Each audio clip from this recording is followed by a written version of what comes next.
Mga kabiyaya, mga kakwela, mga Dabarkads, isang mabiyayang araw po sa ating lahat. So grabe yung mga pag-uusapan po natin ngayon na ng mga video na re-reactionan natin, mukhang mga talagang super duper, no? So yun, mega love shoutout sa lahat ng mga Dabarkads natin yan na patuloy na sumusuporta. Ako po yung nagpapasalamat ng taos puso po sa lubos na pagsuporta nyo sa aking YouTube channel. Maraming salamat po talaga. Hindi ko man kayo po ma-shoutout isa-isa, pero sobrang pasasalamat po namin ng mga defenders ng TVJ. Syempre, pakisuportahan nyo rin po yung mga kasamahan ko na nandiyan sa description ng kanilang mga link. Pakicheck na lang. So, ayun po ang pag-uusapan po natin ay 3 video. 3 video. Yung isang video po ay walang iba na di umano ay si Wally Bayola ay ipapatanggal na ng MTRCB. Totoo ba to? So papanoorin po natin. At yung isang video po ay ang Tape INC ay umalma na sa GMA sa kadahilanan bakit puro na lang daw sa Showtime may nag-guess na mga artista pero sa kanila daw ay wala. So dito daw kasi parang may kinakampihan or may mas paborito daw ang GMA, no? So samantalang daw sa kanila kadalasan wala pong gustong mag-guess, no? So ito pa yung isang video na kung saan ay bakit daw binigyan ng kahulugan yung sinabi ni Kim Chiu na imbis na vibrato ang mabanggit ay vibrator po yung natanong ni Kim Chiu. No? So kasi mukhang ipapatawag na naman po ulit ng MTRCB ang It's Showtime. So sige lang, i-terminate nyo na yan. So yun, syempre bago natin simulan, huwag nyo pong kalimutan na mag-like, share, comment, and subscribe sa ating YouTube channel. At pakipindot na lang din po yung bell button para lagi updated sa ating mga video araw-araw. So ito po at ating simulan. So unahin po natin to, no, na kung saan ay ang Tape INC o ang Halusos Brothers ay umaalma na or nagre-reklamo na sa GMA na bakit sa It's Showtime maraming nag-guess, sa kanila daw wala. So ito po at pating panoorin, pakinggan nyo maigi to. Incorporated at isa sa mga Itbulaga host na si Paulo Contis hindi nagustuhan ang desisyon ng ilang mga artista ng GMA Network na mag-guest sa It's Showtime sa halip na maging guest sila sa longest-running noontime show na Itbulaga. Narito ang buong detalye.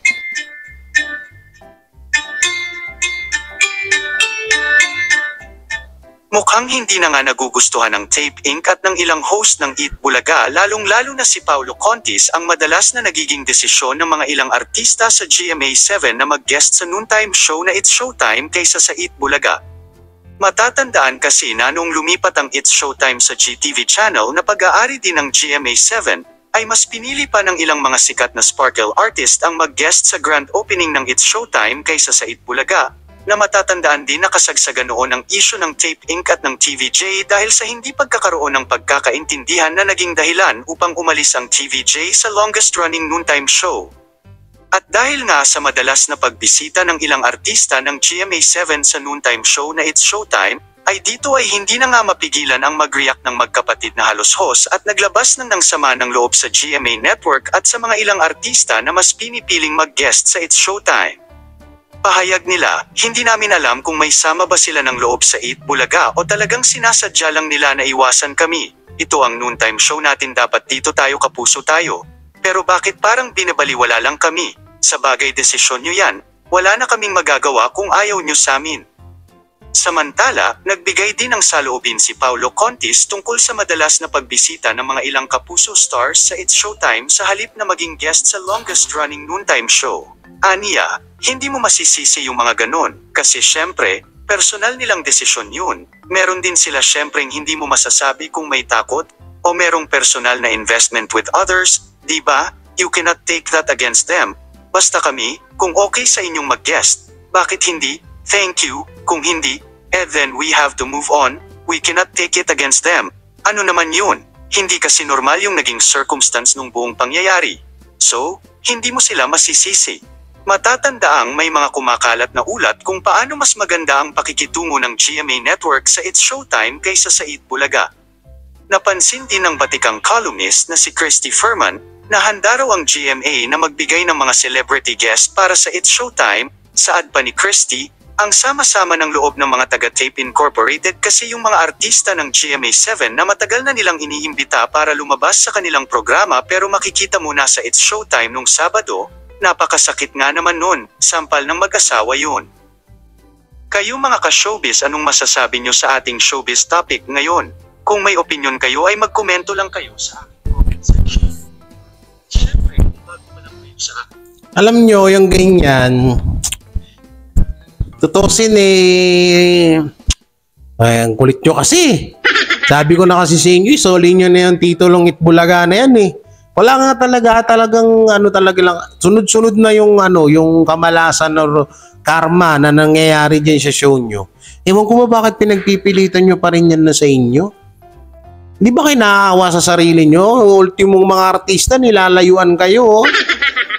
Diba? Tapos magtatampo-tampo kayo kapag hindi kayo napuntahan. Tatampo-tampo kayo na kesyo kasi mas gusto nila sa It's Showtime. Talagang totoo yun. Mas gusto nila sa It's Showtime kaysa dyan sa sa Fake Bulaga dahil magkaka-issue sila. Pero eto kung yung mga artista ng GMA wala yan sa GMA, malamang sa E80 na gano'n yan. Nag-guess yung mga yan. Diba? Masyado kayong yan tuloy. Alam nyo na yan, yun yung sumpa ng trademark, kasama na yan. Karma nyo na yan.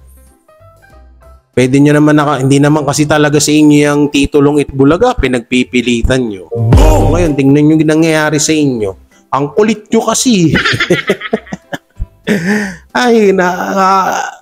Ewan ko ba alam nyo minsan parang alam mo yun, sobra na yung kahihiyan na natatanggap ng Tape INC.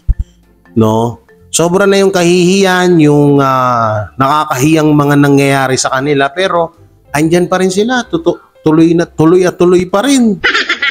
Umaasa pa rin sila na may manonood, na may magsusuporta sa kanila, naaangat pa rin yung programa nila. Di sana nung una pa lang umangat na yan, di ba? At sana nung una pa lang hinayaan nyo na lang sa TBJ yung titulong Itbulagang yan. Di sana ngayon maganda na yung daloy ng noontime show nyo. Di ba? Ang dami-dami pwedeng gawin titulo na say yan. Kasi ito wala kasi kayong believe sa wala kayong believe sa mga talent nyo, sa mga host, 'di ba? Nung nakaraan na pag-usapan natin, papalitan na nila yung sila Isko, sila Betong, 'di ba? Si Betong, si Paulo Contis kasi hindi daw tugma, wala daw magandang impact daw sa kanila. Doon pa lang lumalabas, wala talaga kayong tiwala sa mga artista, sa mga talent nyo. Tigit sa lahat, wala kayong tiwala sa mismong kakayanan nyo. Sa tutusin, ang dami-dami pwedeng gawing title na mas magkiklik, di ba? Na mas tatangkiligin ng tao. Kaya patuloy na galit sa inyo ang supporters ng TBJ kasi mapahanggang ngayon, pinapairal nyo pa rin yung pride nyo at yung pagiging gahaman nyo na sa inyo yung titulong Itbulaga na kahit hindi naman talaga sa inyo. Balibalik ta rin nyo yung mundo, ganyan at ganyan pa rin yung tingin ng mga netizen at mga solid supporters ng TBJ. Totoo yan. Hindi na yan magbabago dahil sinaktan nyo sila. Alam nyo ba kung gaano kasakit yung naramdaman namin noon na nagpaalam ang TBJ sa GMA, sa Itbulaga? Grabe iyak ng lola ko noon, grabe iyak ng nanay ko noon, grabe yung luha ko noon. Sobrang awang-awa ko sa kanila na ba't sila ginanyan. Na alam nyo yun, sa likod ng ilang taon na pinasaya nila kami tapos ang ipapalit nyo. Bakit? Hindi nyo ba pinagkakitaan ng TBJ tapos ang ibabalik nyo sa kanila? Ganon? Pangbabalahura yung binalik nyo sa kanila? Na ultimong pati yung mga host, si Raisa May, gusto nyong tanggalin, gusto nyong pakialaman, lahat. Siyempre, aalma ang TBJ dyan, di ba? Yun na nga lang yung nung bata, tatanggalin nyo pa. Di ba naman kayo gahaman? Ay nako, na-blood na naman ako. Baka makapagsalita na naman ako ng di kaya-aya. Iniiwasan ko na. Oo, baka matukhang tayo. Ay. So yun, eto, panoorin natin. Eto, yung kay Kim Chiu. Na kung saan ay bakit daw binigyan ng kahulugan. So, syempre, andito na naman po ang ating suki na walang kadala-dala. Na si Millennials Atter. So, ito po. So, totoo, minsan ayaw ko na talaga po siyang reactionan. Kaso sabi ko, bisa kasi nabubisit ako sa mga pinagsasabi niya. Tapos yung nanonood sa kanya, paniwalang-paniwala din. Binigyan daw natin ng kahulugan yung sinabi ni Kim Chiu na vibrator. Tanga-tanga. Ito, panoorin po natin. Ako po eto, si Kim Chiu na naman po ang target ng mga haters ng It's Showtime at ng ABS-CBN. Meron daw na nabanggit at nanganganib na naman daw na ipatawag ng MTRCB ang It's Showtime kasama na rin si Kim Chiu. Meron daw siyang binitawang isang salita na hindi dapat bitawan o national television. Hindi naman nagmura, pero may isang salita daw siya na binanggit na hindi akma sa programa o na noontime show or sa noontime. Tingnan natin kung ano yung binanggit niya na yon. Ito yon. During the August 2 episode of It's Showtime, matagal na to, pero ngayon nga lang nakita nitong mga haters ng It's Showtime. Bumabalik yan at hinahanapan pa rin talaga ng mga kamali. Opo, bago lang yan. Sasabi mong matagal, tanga-tanga nito. Ay, nalaglag tuloy yung mic ko. Tanga-tanga nito, bago-bago lang yan, sabi mong matagal. Yan ang hirap sa inyo, iniiba nyo yung bago lang yan, matagal. Sampal ko pa sa iyo yung live niyan. So, hanapin ko yung live, sampal ko sa iyo. Saglit lang yan, ilang minuto lang sa akin yan. Kahit burahin yun, mahanap at mahanap ko yan. Visit tong baka. Yan, ang It's Showtime. Ito yon. Kim was giving her comment to the voice of one of the contestants of Tawag ng Tanghalan.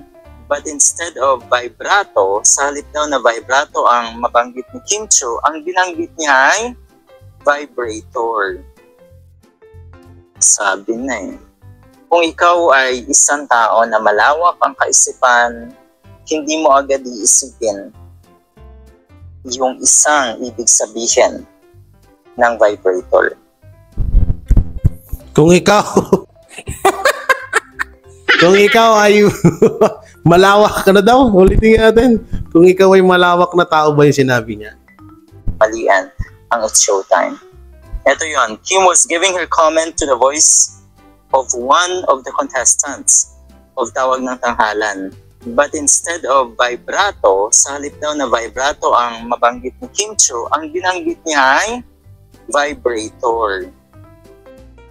Sabi na kung ikaw ay isang tao na malawak ang kaisipan, hindi mo agad iisipin yung isang ibig sabihin. Kung ikaw ay malawak ang kaisipan, hindi mo daw iisipin yung hindi mo iisipin na masama yung sinabi ni Kim Chiu. Tanga mo! Stress ako sa'yo. Alam mo yung tipong nag-i-enjoy ako na nai-stress. Naramdaman nyo na yun. Ayun yung nararamdaman ko dito nag-i-enjoy ako pero nai-stress. Kasi alam mo yun, yung tipong halos lahat na lang po ng pagkakamali ng It's Showtime, tinatama niya. Kaya nga namin napunayan si Kim Chiu kasi may malawak kaming kaisipan. Kaya nga namin napunayan si Kim Chiu kasi may tamang pag-iisip kami. No? Kaya namin napunayan, kaya namin binigyan ng kahulugan at talagang may kahulugan naman yung sinasabi ni Kim Chiu. Biri mo vibrato, sasabihin mo sa vibrator. Vibrato, ito yun Vibrator yung sinasalpak sa inidoro tapos joke lang. Ayoko na i-demo kung saan nilalagay yun, Saan ba nilalagay yun, guys? Saan ba nilalagay yun? Ano nyo nga sa akin, i-demo nyo nga.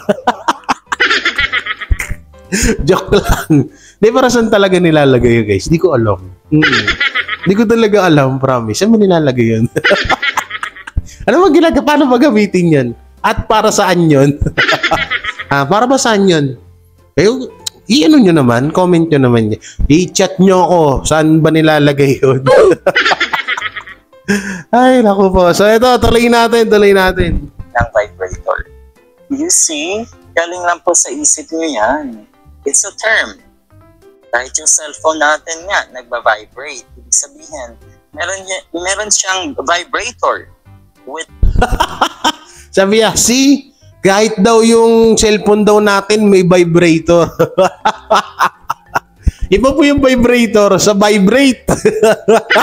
Vibrate is impact. Parang ano ba, yung naging ano siya, tag dito, nanginginig or nagba-vibrate, no? Yung vibrator. Ay, sakit na naman ang paka ko dito, ha. tingnan mo yung itsura niya, kakatabon niya ng mga pagkakamali, oh. Puyat na puyat. Para ka ng pandang, para ka ng ipis na pagod, eh.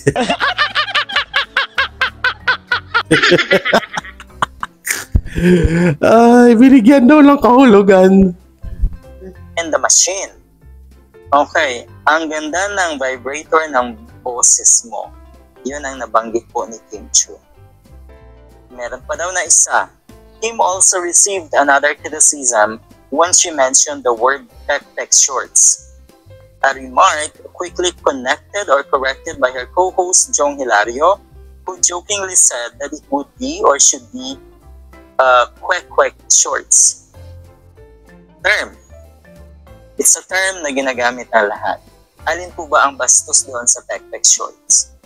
Bobo.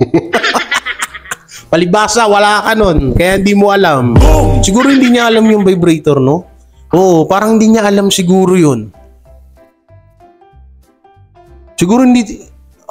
Diyan namin napatunayan na hindi ka talaga tao.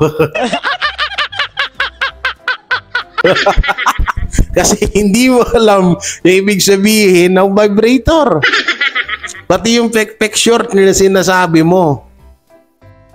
Bakit?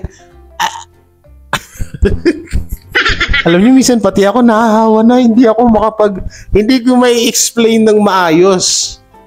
Hindi ko may explain ng maayos na, alam niyo yun, tipo, nahahawa ko sa kanya.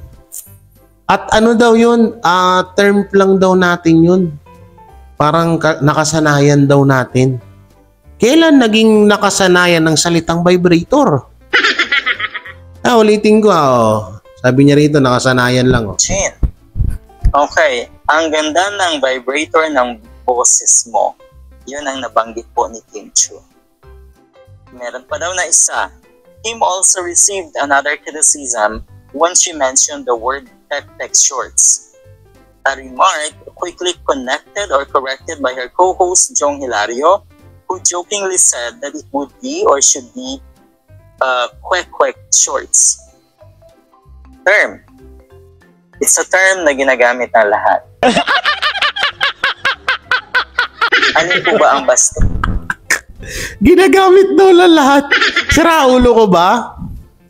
So, ibig sabihin, ganito pala. So, ibig sabihin, kapag lumilindo lang sasabihin mo, hala, may vibrator. Damn! Ang aga-aga baka siyansihin ko yung gilagid mo dyan. Ay, ibig sabihin, kapag pag umandar yung electric pan nyo at medyo may sira na yung LC, sasabihin mo, hala, may vibrator.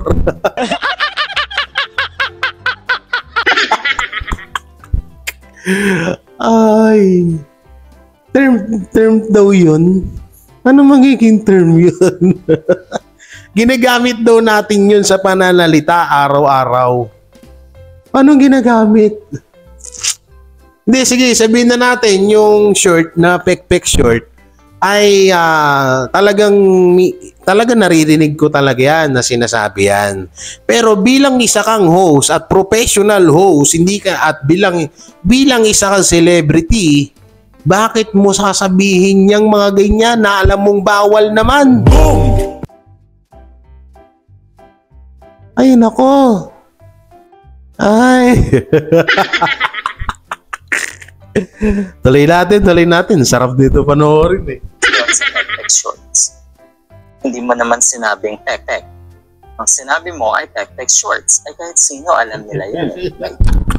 Hoy guys, mga girls. Anong pinagkaiba ng pepe short tsaka sa pek-pek short? Kasi ito yung sinasabi niya.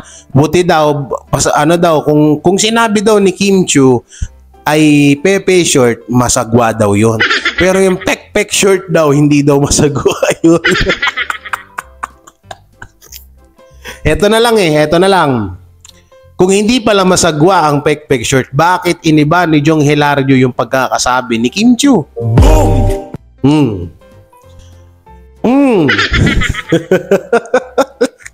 Ang tanga nitong vlogger na to. sorry, nakakapagbura na naman ako. Ayoko magmura. Ang tanga naman nito. Buti daw kung pepe short daw, bastos daw talaga.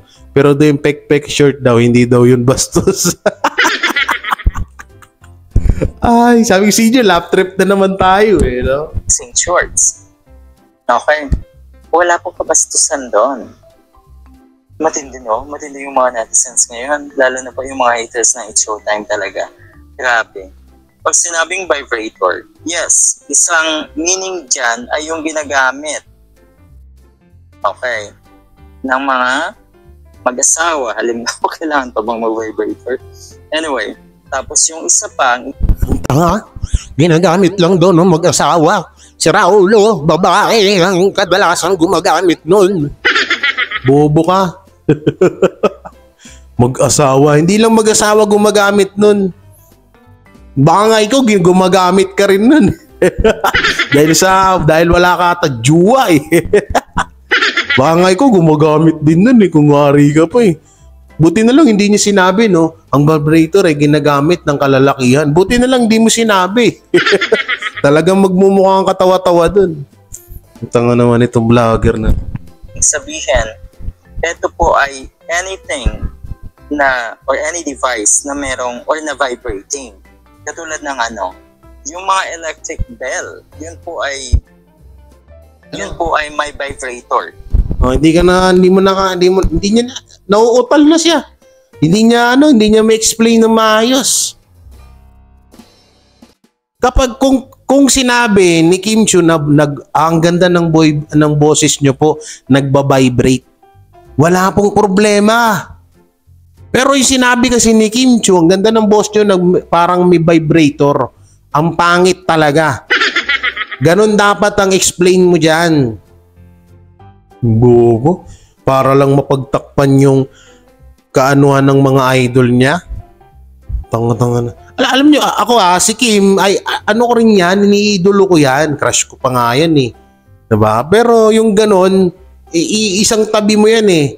Alam niyo ito kapag may naging problema or maling ginawa ang TVJ or ang EAT, hindi natin ito tolerate yan. Ito, kaso wala naman kasing ginagawang mali ang TVJ at ang legit Dabber Cards. Paano natin sisitahin? Eto, sandamakmak yung mga pagkakamaling ginawa, kaya sinisita natin. Tapos daragdagan pa nitong hinayupak na vlogger na to, si Hinayu. Ang pangalan niya na ngayon ay si Hinayu. Hinayupak. No? Todo tolerate sa mga pagkakamali.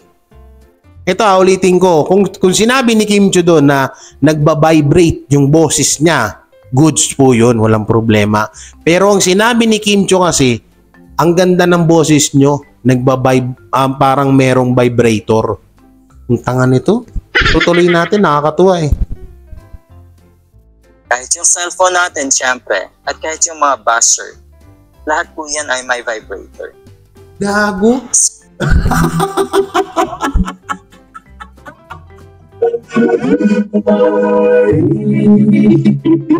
Lahat daw ng cellphone natin may vibrator.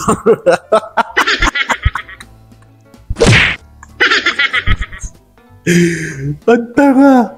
Daday. Uy, Dodong, ano ba nasa utak mo, Dodong? Dapat doon, ang sinabi mo, lahat po ng cellphone natin is nagba-vibrate. Hindi mo sasabihin lahat ng cellphone may vibrator. Ay. Ito tuloy pa ba natin to? Ang saya eh. Tuloy pa ba natin? Ang saya eh. Sige, tuloy natin. Ang saya kasi. Hindi lang ibig sabihin ng vibrator ay yung ginagamit ng magkatipan. Tama ba? Magkatipan ba? Gumagamit ka ng vibrator. Anyway, ito ba ay ginagamit ng mga kababaihan or kalalakihan lang? Hindi tayo masyadong aware dyan.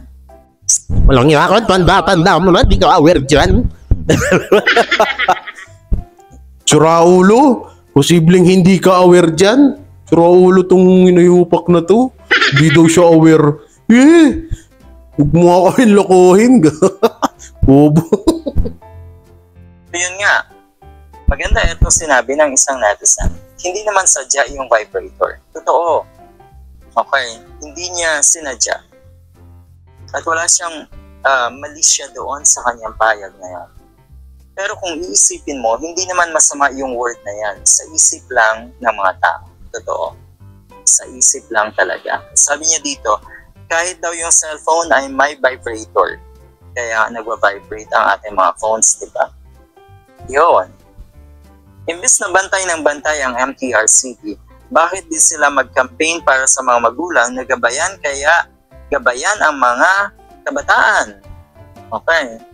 Yun dapat ang kanilang pinaka-campaign.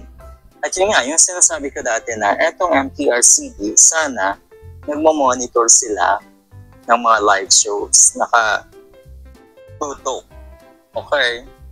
At kung merong may paglabag dyan, agad-agad, at least makikita. Makikita right away. Makikita agad-agad. At pwedeng mapigilan. Anyway, pag live, hindi na yung babawi. Pero yun nga, ulit-ulitin ko, wala pong problema sa sinabi ni Kim Chiu. At lalong walang problema doon sa pek-pek shorts na sinabi niya rin. Yan po ay nasa isip nila. Huwag pong masyadong laliman yung inyong imahinasyon dahil hindi yan healthy.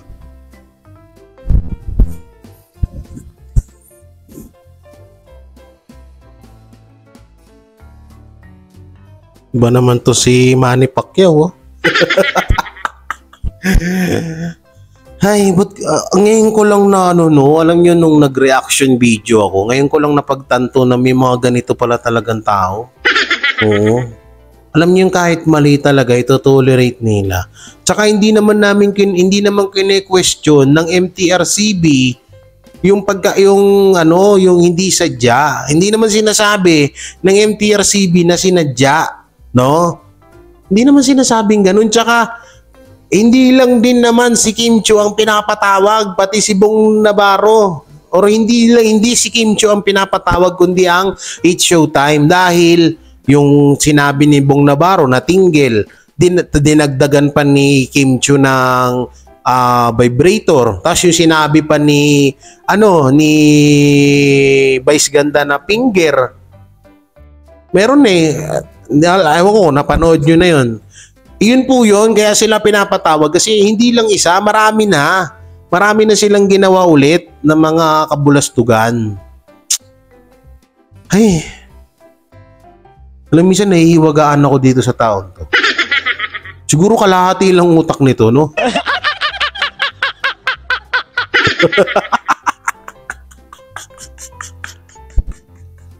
Ay, siguro no yung utak natin may paganyan, may paganito, no, 'di ba dito? Tapos may hati dito sa gilid, sa gitna. Siguro sa kanya wala rin na hindi.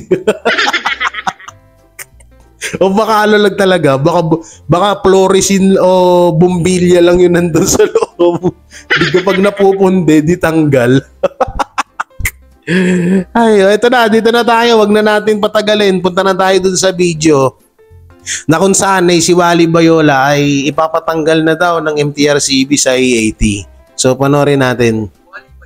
Handang tanggapin ang desisyon ng MTRCB matapos magmura on national TV. Narito ang buong istorya.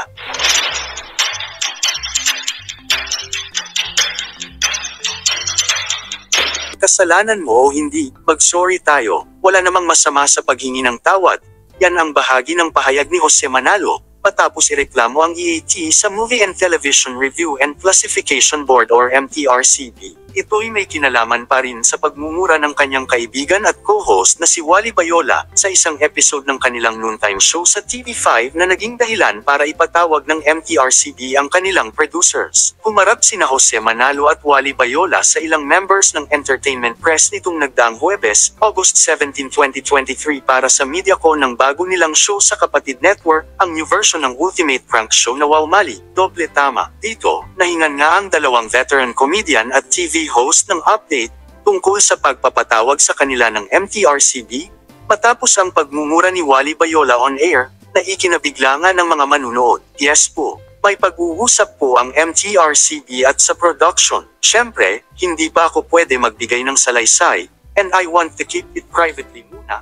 Kasi nga, ongoing pa yung pag-uusap. Ang pahayag ni Wally Bayola sa press pagkatapos ng kanilang press con. Nag-issue na ng public apology si Wally Bayola, pati na rin si Jose Manalo, matapos ang insidente at handa rin daw siyang tanggapin kung ano man ang magiging desisyon ng MTRCB. Opo, at kung ano pang further na pwedeng gawin pa, willing naman po ako, lahat ni Wally Bayola. Sabi naman ni Jose Manalo, kesa patatagalin pa natin, wag nang patagalin.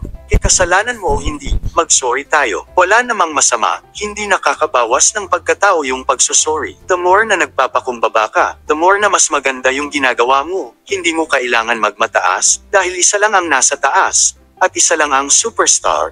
Aniya pa, matatanda ang ipinatawag ng MTRCB sa pangunguna ni Chairperson Lala Soto ang management ng EAT, matapos makapagsalita si Wally Bayola ng hindi maganda sa August 10, 2023 episode ng show, partikular sa segment nilang Sugot Bahay Mga Kapatid. Said scene is in violation of Section 2B, Chapter 4 of the Implementing Rules and Regulations of Presidential Decree No. 1986. The hearing date is on August 14, 2023 Monday, at the MTRCB offices in Timog Avenue, Quezon City. The board said, any violation of Presidential Decree No. 1986, and its implementing rules and regulations, governing motion pictures, television programs, and related promotional materials shall be penalized with suspension or cancellation of permits and licenses, issued by the board or with the imposition of fines and other administrative penalties, ayon sa statement ng MTRCB. Samantala, moving on sa nasabing issue, doble ang katatawanan, doble ang kalokohan, at doble naman ang kasiyahang hatid sa grand comeback ng longest running at multi-awarded prank show ng bansa sa mas pinalakas na Wow Mali Doble Tama tuwing Sabado simula sa August 26, 2023 every 6:15 PM sa TV5 at 7 PM sa Buko Channel. Nakilala ang Wow Mali bilang kauna-unahang prank show ng Pilipinas na kinagiliwan ng mga Pilipino, simula nang umere ito noong 1996. Naging instant hit ang mga kwelang candid camera pranks ng programa, dagdag pa ang witty hosting ng original prankmaster na si Joey De Leon,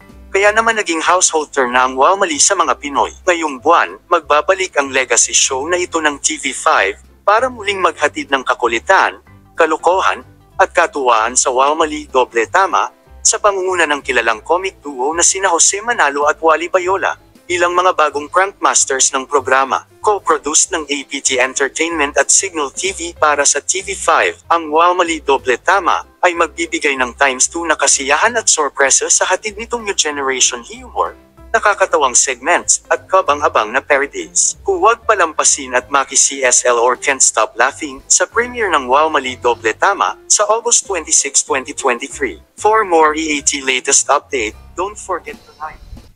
So yun no. May sumabit. Yung about naman dito sa issue ni Wally Bayola.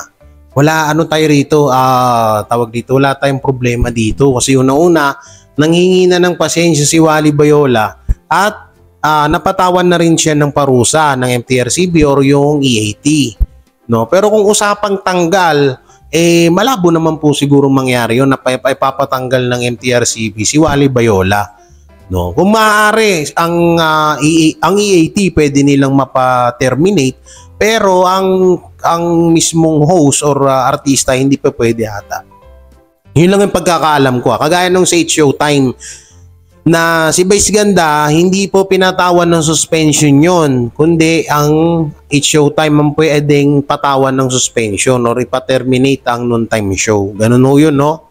So, kung ano man yung magiging desisyon kay Wally, at diba, nakapagbigay na rin naman ng desisyon ng MTRCB. So, dito lang, lumalala lang dito sa mga katulad dito, ng mga video na to, na tapos na yung issue, tapos i-content nung isa, tapos yung isang vlogger naman, late din. No, kaya yung iba nag-iisip na ay ito na may panibagong tataw na sa issue ni Wally Bayola na kesyo wala naman at tapos naman na. Yung sa It's Showtime kasi hindi pa tapos kasi bukod doon sa icing na issue ni Vice Ganda at Ayon Perez ay yung issue pa ni Bong Navarro, ni Kim Chiu ng mga kabastusan nga na lumabas sa kanilang bibig. Tapos meron pang isa. Pero antayin po natin ng MTRCB na maglabas niyan. Meron pa pong isa na hindi nyo pa alam. Opo, meron pa. At antayin nyo lang.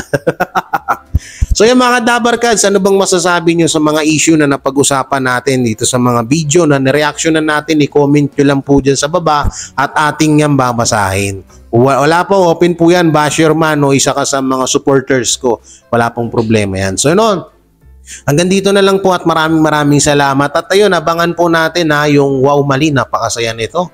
Oo, si Jose Manalo pa. Kung mas maganda. Siguro malamang nandyan pa rin yan si silip-silip pa rin yan si Joey De Leon. O kasi siya rin yung nagsimulaan niya, no. Pero grabe, talagang aasahan natin na grabing kasayahan or sobrang saya ang idudulot ni Jose Manalo at Wally Bayola sa bago nilang show. So abangan po natin yan.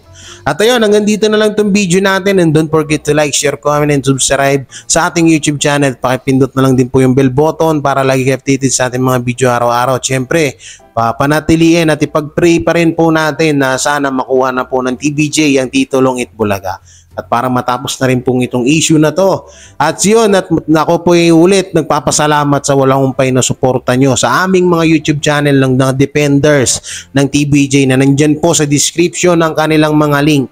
Yan, especially sila Tita Mensi, Jake Magnus, Chris Ulo, Boy Sardinas, Karen Chismax, Real Talk Chicago, at ngayon may bago si DJ Kyle. So, supportahan po natin sila at pakisubscribe ang kanilang mga YouTube channel. So, hanggang dito na lang. Ingat kayo palagi and peace and bye-bye and God bless. Bye-bye.